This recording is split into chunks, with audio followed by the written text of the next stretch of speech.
কারো তোফাজ্জলের মৃত্যু যেন না হয় ভবিষ্যতে। তো আমি আমার ভাইয়ের জন্য এখানে আসছি।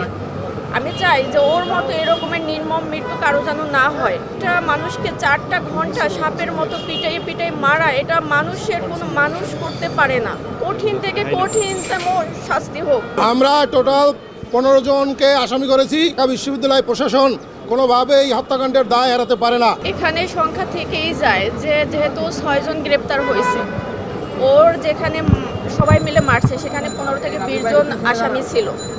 সেখানে 6 জন গ্রেপ্তার করার পরে আর কোনো মানুষ ছাত্রদের গ্রেপ্তার করা হয় নাই। আপনারা জানেন কিনা জানি না, আমি কিন্তু ক্যান্সার পেশেন্ট, ব্লাড ক্যান্সারের পেশেন্ট। আমি শারীরিক মানসিকভাবে খুবই অসুস্থ। তারপরও আমি আমার ভাইয়ের জন্য এখানে আসছি। আমি চাই যে ওর মতো এরকমের নির্মম মৃত্যু কারো যেন না হয়। কারণ একটা মানুষকে 4টা ঘন্টা সাপের মতো পিটাই মারা, এটা মানুষের কোনো মানুষ করতে পারে না। জানি না যে ওনাদের আসলে কোন মায়ের পেটে জন্ম হয়েছে যে এরকমের হিংস্র হইতে পারে একটা মানুষের সাথে, তাও একটা মানসিক ভারসাম্যহীন মানুষের সাথে। এই জন্যই হলো আমি এখানে আসা। আর আমি চাই যে ন্যায় বিচার হোক এবং কঠিন থেকে কঠিনতম শাস্তি হোক। আর এই শাস্তি দেখে যেন আর কারো তোফাজ্জলের মৃত্যু যেন না হয় ভবিষ্যতে।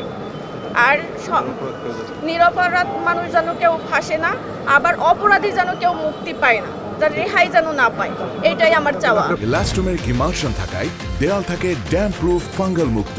Rainbow Paints, the colour of joy. গত 18 আগস্ট ঢাকা বিশ্ববিদ্যালয়ের ফজলুল হক হলে যে নির্মমভাবে তোফাজ্জল হোসেন হত্যাকাণ্ডের শিকার হয়েছিলেন এবং সেই হত্যাকাণ্ডের পরে ঢাকা বিশ্ববিদ্যালয় প্রশাসন শাহবাগ থানায় একটি জিআর মামলা করেছিলেন। সেখানে অজ্ঞাতনামা হিসেবে আসামি করা হয়েছে, কাউকে স্পেসিফিক করে আসামি করা হয় নাই। তো আমরা শুধু নয়, সারা পৃথিবী এবং সবাই দেখেছে যে এই তোফাজ্জল হত্যাকাণ্ডের সাথে কারা জড়িত। একদম স্পেসিফিক করে ভিডিওতে দেখা গেছে কারা আঘাত করে মেরেছে। এত কিছু দেখার পরেও, এত স্পেসিফিক থাকার পরেও ঢাকা বিশ্ববিদ্যালয়ের প্রশাসন তারা অজ্ঞাতনামা হিসাবে আসামি করায়, মামলা করায়। আমরা তাদের এই মামলা নিয়ে সন্দিহান এবং এখানে তোফাজ্জল হত্যার ন্যায় বিচার আমরা পাবো কিনা সেটা সন্দিহান। এই বিদায় আজকে আমরা এই তোফাজ্জলের যে বোন, সে আজকে এই সিআর পিটিশন দায়ের করেছে মহামান্য 23 নম্বর কোর্টে। তো এখানে আমরা মামলার মূল যেটা বলতে চেষ্টা করেছি সেটা হচ্ছে, আমরা চাই এই তোফাজ্জল হত্যার সাথে যারা জড়িত একদম সুনির্দিষ্টভাবে তাদের তথ্য প্রমাণ দিয়ে আমরা কোর্টে মামলা করেছি এবং তাদের যাতে ন্যায় বিচারটা নিশ্চিত হয়, তোফাজ্জল যাতে ন্যায় বিচারটা পায়।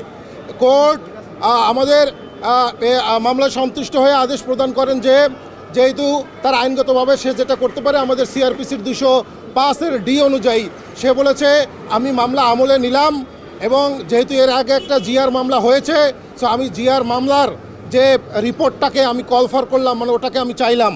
আর ওই জিআর মামলার রিপোর্ট আসার আগ পর্যন্ত এই সিআর মামলা আজকে যেটা এখানে করেছেন সেটার কার্যক্রমটা স্থগিত থাকবে। জিআর মামলার রিপোর্ট দেখে আমরা পরবর্তী ব্যবস্থা নিব। যদি জিআর মামলায় আপনাদের আসামির সাথে এখানে যারা আসামি আপনারা যারা করেছেন সব কিছু যদি ঠিকঠাক থাকে তাহলে দুটো একসাথে চলতে পারে বা আপনাদেরটাও আবার চলতে পারে। সো সে পুলিশ রিপোর্ট, শাহবাগ থানার পুলিশ রিপোর্টটাকে কল ফর করেছে আজকের এই মামলা করার পরে। আমরা টোটাল 15 জনকে আসামি করেছি। এখানে ঢাকা বিশ্ববিদ্যালয় প্রশাসন কোনোভাবে এই হত্যাকাণ্ডের দায় এড়াতে পারে না। কারণটা হচ্ছে ঢাকা বিশ্ববিদ্যালয়ের এখানের যিনি হল প্রভোস্ট যিনি ছিলেন, তিনি ওই হলের নিরাপত্তার দায়িত্বে ছিলেন। 4 ঘন্টা একটা ছেলেকে ঠুকে নির্মমভাবে হত্যা করা হলো। সে 4 ঘন্টায় সেনাবাহিনীকে কল করে ছেলেটাকে উদ্ধার করতে পারতেন, তারা প্রক্রিয়া টিমের সহযোগিতা নিতে পারতেন, কিন্তু সে কোনোটাই করেন নাই। বিদায় আমরা প্রভোস্টরেও এই মামলার আসামি করেছি।